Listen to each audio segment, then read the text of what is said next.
I will recite the Sutra Text from Surangama.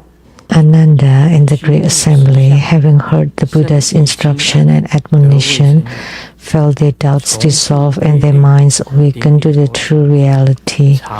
Their bodies and minds became light and at ease, experiencing a state they had never known before.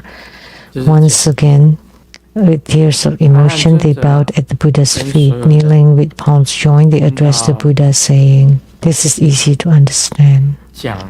Ananda, although he is foremost in hearing the Dharma teaching, he did not practice or cultivate spiritually. So when he encountered the Matangi woman, immediately he fell. He did not practice the bodily non-leakage, the mental non-leakage. He just heard the Dharma teaching of Sakyamuni Buddha. He heard the most, but that's useless, that's worthless without real spiritual cultivation.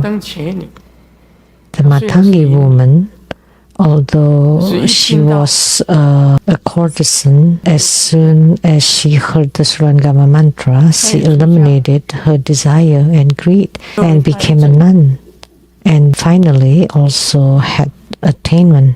Therefore, real practice is very important. Real practice is more important than just hearing or listening. That's what Sakyamuni Buddha said. Sakyamuni Buddha taught Ananda and the great assembly. Ananda, you're less than a Matangi woman, because the Matanga woman, upon hearing the Surangama mantra, immediately eliminated her desire and greed, but not Ananda.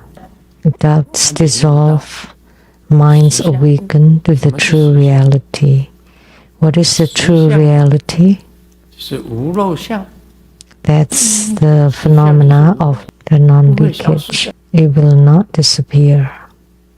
Everything in the world will disappear, including your own body. But if you are enlightened to the true reality, you would have the wondrous luminous true mind, the Tathagata Garbha. That is the true reality. It's fine to have the body disappear. Everything with phenomena will disappear. So the minds awakened to the true reality. Bodies and minds became light and at ease, filled with the Dharma flow. Experienced a state they had never known before. And then again, with tears of emotion, they bowed at the Buddha's feet. Kneeling with palms joined, they addressed the Buddha, saying, "Let's stop here." So back to before, the Matangi woman finally also became a nun, Bhikshuni, together with Yasodhara, Rahula's mother. Yasodhara was the Buddha's beloved favorite concubine. Rahula was Sakyamuni Buddha's son, and Yasodhara is his mother.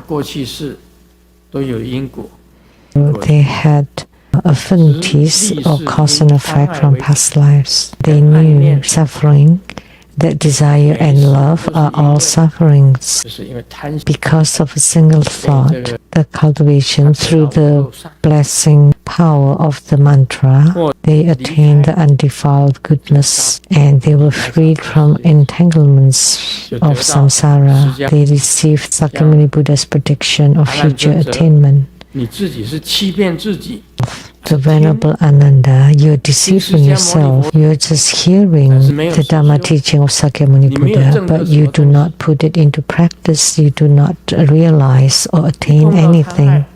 As soon as you encounter desire and love, then you have a downfall.